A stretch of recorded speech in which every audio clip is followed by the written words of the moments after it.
Many churches today sprinkle water on the head, but that is not how Jesus commanded baptism. He said, go into the water and come out. So what happened? Over time, people made it easier. They replaced obedience with convenience, and that got worse.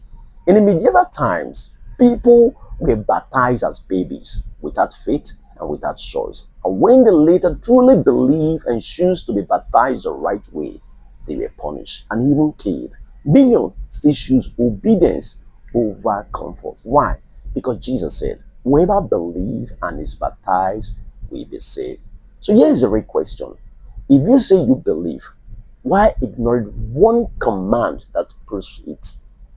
Is baptism optional, or have you been doing it wrong all along?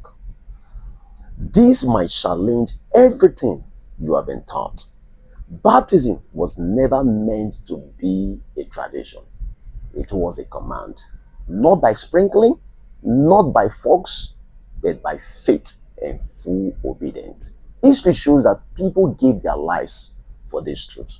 So why do we treat it slightly today? Let's talk about it. Do you believe baptism is necessary?